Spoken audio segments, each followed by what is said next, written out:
Hi, everybody, and welcome. This is Miss Celeste checking in here. I'm your professor for ECE 202. We are in week 3, part 10 of our videos here. So we are more than halfway through and almost to the finish line. So congratulations for spending some time on these videos and hopefully taking a lot of information back to be helpful to you in and outside of the classroom. Today, we're going to really focus on what growth mindset is and what a fixed mindset is. I think mindset has a lot of importance when it comes to teachers and how they, see and do things within the classroom. And so it's important to kind of understand the differences and also better understand what kind of mindset you have. So this video is going to really just kind of get into each of those mindsets, because these are the two mindsets that you will probably hear most about in hopes that you create that more growth mindset perspective. But before we get started, just making sure really quick that we are reading chapter 5. You're completing your discussions by Wednesday, completing the replies by Saturday, journals Saturday, assignments are due on Sunday. So just making sure that we are doing that. And also I want to mention, if you have not turned in the school information that you will be doing your practicum at, I recommend that you do that sooner than later so it can get approved and you can start your hours. You are required to do 45 hours within a 3-month period. So just make sure that you apply some time to do that. Definitely, in trying to create that time management so you can successfully complete all 45 hours. All right, so let's get started. So what's a fixed mindset? So a person who has a fixed mindset assumes that knowledge and skills are set. In other words, they think that you either have what it takes to succeed at a specific task or you don't. They do not believe in development of growth. In their mind, no matter how hard you work at something, you won't find success unless you are naturally talented. So unless you already know how to do it, you would be successful. So they're not very much open to maybe learning something new, even hearing about trying to find a solution. It's either yes, they can do it and be successful, or no, they can't.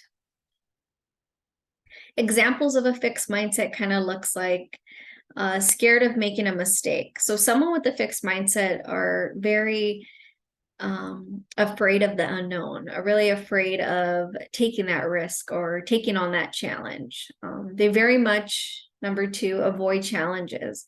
1, because they don't want to be in that position to make a mistake, so they're not going to change the process. And they also, definitely, lack that motivation of and determination, I should say, to conquer that challenge. They give up very easily. They don't want to just undertake anything that they're just not familiar with. And a growth mindset. So a growth mindset means that you thrive on challenges and you don't see failure as a way to describe yourself, but as a springboard for growth and developing your abilities. Your intelligence and talents are all really up to you. So the more that you challenge yourself, the more that you're going to learn and you thrive in that environment. I have a really quick quote, example of the differences between a fixed and a growth. So here it is. So a fixed mindset statement would be, it's okay if you're having trouble. Maybe algebra isn't one of your strengths. Now, a person with a growth mindset would say something like, when you learn how to do a new kind of problem, it develops your math brain. So do you see the two different perspectives of how just one statement can be viewed very differently based on your mindset and how you see things and think of things and process things can be very different. Another example is a fixed mindset statement. Great effort. You tried as hard as you could. But a growth mindset would say, the goal isn't to getting it right immediately. The goal is to improve your understanding step by step. So what can I try next? So again, those are two different perspectives of how we view something when it comes to effort and trying new things. So again, it's important to really understand the different mindsets within your classroom, within your teaching team, within your community, and also your parents that you are getting to know, because these all kind of go into supporting those conversations that you're going to have with those parents, and also understanding the experiences that maybe a child has had or has also been around, prior to your environment. So mindset really does have an effect on how things are viewed or done. So it's just really important to kind of understand those two. Examples of a growth mindset would be someone really enjoys a challenge, someone who really likes to learn something new, is eager to learn something new, and really just doesn't give up. Really thrives on finding that solution, asking questions, doing their research. So it really does kind of help to have that differences within and understand what those differences are. So what kind of mindset do you have? And that's something that I really want you to really think about. And as easily as most of us would say, oh, I have a growth mindset, there might be some things that you may do that is a fixed mindset. So I would really want you to hone in on those fixed mindset approaches, and find ways to kind of change that. Why? Because I think it's going to help you be successful learners, educators, teachers, mentors to your children. I think it's going to help you kind of open that door of flexibility, more opportunities for you to learn from others, because we all don't know everything, myself included. As I get to know children, as I walk into a whole different environment, it is a whole different experience for me. And it should be that for you. And that's okay. You may not know every answer, but we're going to try many different approaches to find the answers. And that's the motivation that I want to encourage you to have, encourage you to ask questions, encourage you to not get frustrated, in very challenging moments, if really getting you to just know how to really have a healthy balance, time management balance, because all of that goes hand in hand to really have positive outcomes. But your mental health and your balance within, home and professionally is also a very big, important component that we have to talk about and think about, because what affects you outside of work, as much as we don't want to bring it to work, sometimes we don't even realize we do that, meaning we don't leave things at the door. We bring them in the class, the moods, the tones, just the way that the shortness of what we and patience that we may not have that day, or however that is for you in your environment, and we all have off days, and that's okay too. Everyone goes through different things at different times, but I encourage you to talk about it as much as you're comfortable with your team, just to make sure that everybody understands kind of where you are to kind of create that really healthy balance within your team, because that really does reflect your classroom and how you teach children. Because if everyone is well balanced and you have great communication, collaboration, and you have great skills and ways of doing things, it will definitely show within your teaching.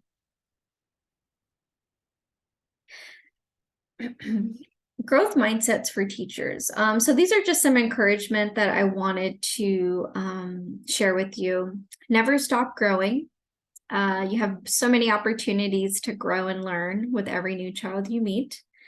Experiment with new ideas. It's okay if it doesn't work, if it's maybe it's just not the right time, or maybe it just doesn't work with that group of children. That's okay. Let's just encourage ourselves to continue to experiment with new ideas and not be afraid of the outcome. Ask questions often.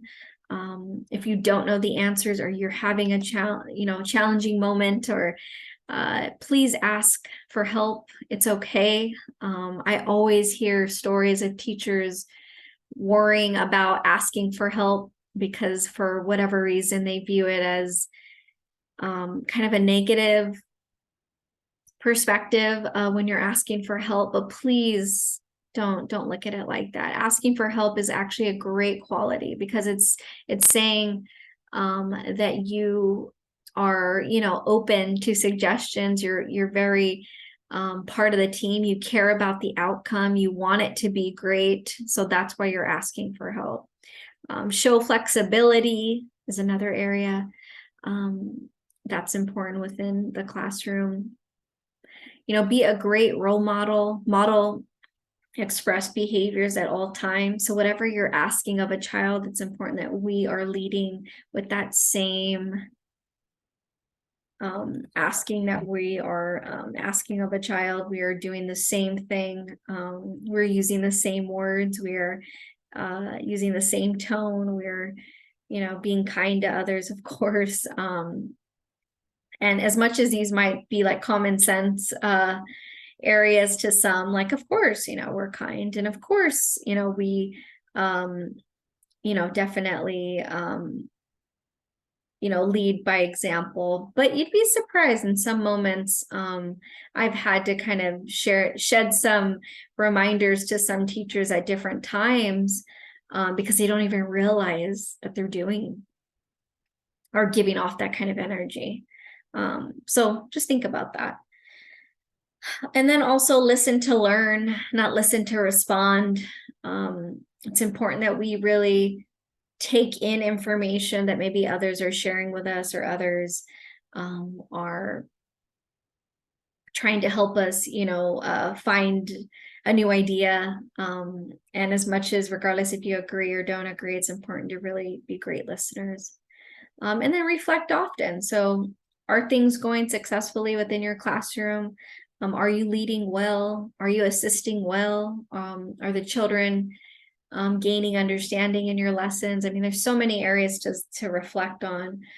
So try to do that daily, even if it's just 5 minutes. Focus on an area, reflect on it, because that is going to help you grow in all areas within your profession. So ways to foster a growth mindset in the classroom. So what does that look like in the classroom? So it looks like definitely praising the process and giving them time to try and fix it on their own. So what I mean by that is, whenever you give them opportunities to try new things, give them time, and also give them time to self-correct. Give them time and space to work through things on their own. So if it's a problem that they can solve, let them solve it. Encourage children, challenges, and guide creativity when needed. So let them go through their challenges, let them find solutions. Encourage peer help, involve your community of friends, encourage them to ask their peers for help. Create a space for breaks and regrouping. It's okay to take a break. Like I said, it's okay to ask for help. A great space that I had created within our classroom was called this peace area. That's what I called it. It is also a Montessori term. It's not something I've created, but I really love that space because the children really utilize that space a lot. And it's just to regroup. It's also to problem solve if you need to talk to a friend. It's kind of the idea of kind of taking someone aside instead of talking to them in front of all their friends or a whole classroom. It's just kind of a quiet moment, even just to regroup, for yourself. Or maybe you just want to rest, So there's many great use of that area, and so I encourage you to kind of have that such area within your classroom if you don't already. And then observe children consistently to support their growth. So you need to know where they're at. You need to know what areas they need support in, and you need to find ways to support them. But in order to know that, you have to observe often. You have to put that within your schedule. And you also have to have great conversations with your team to see what others are seeing, because there are things that possibly you didn't see that maybe somebody else did. And then create a well-prepared classroom before children enter the room. This is just a basic task that I think all classrooms need to make sure that they do. And I even encourage making like a little check-off list, either something that you use on your own in your own classroom, or even something that possibly you've gotten from, the leadership. But just to remember everything is completed before the children walk in, just so the expectation is clear, just so making sure that everyone contributes, meaning the teachers, to kind of get that environment prepared, because I do think it involves everybody's help, not just one person. But I also understand you might have a teacher that comes in first, and then you have other teachers that come in at different times, etc. So kind of set that environment, obviously specifically to your needs within that classroom, but making lists and check off lists are so great, I feel, within the classroom, because then everything's getting done and everyone's helping and everyone really knows where the help is needed. In case they forget, they can go back and reference the list, etc. So I think it's really helpful. So children's minds. So children's need good foundations on which to build their knowledge. So these foundations must be based on affection and security. So when we're trying to create these growth mindsets, of course, is the area that I'm focusing on, children should be encouraged to be curious, play, and joyful interactions with everything that surrounds them. So they should be able to use everything within their environment. So again, when you are creating and setting up that environment, it should be an environment where children can definitely play and enjoy and interact with everything around them. The first 3 years of life are critical for children's brain development. We all know that. This is a time that when children are developing their social, emotional, logistic, cognitive, and motor skills, which means fine or gross motor skills as well, at such a quick, rapid pace. And so they are soaking up all this information so quickly.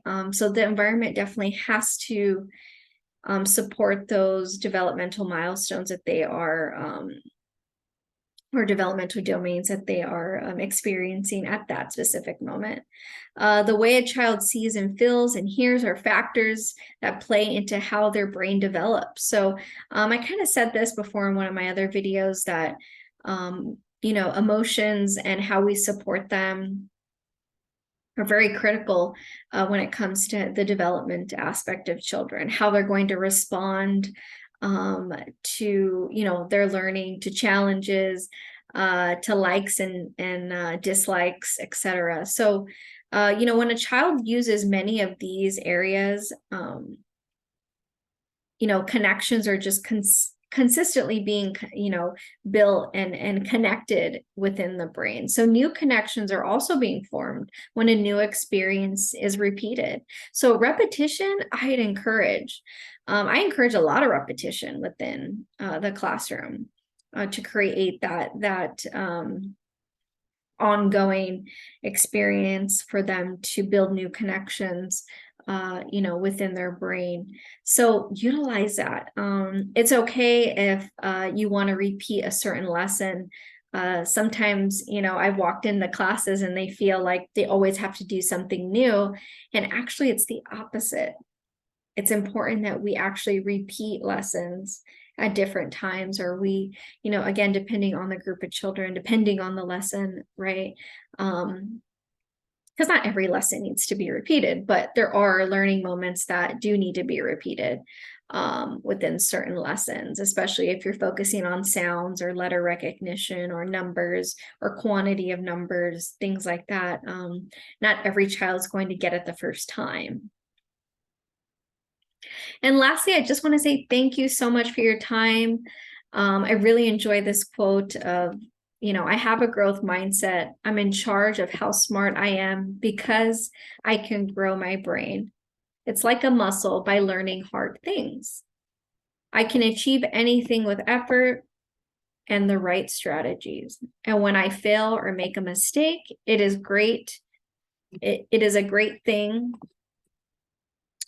because I can learn from them and I get better.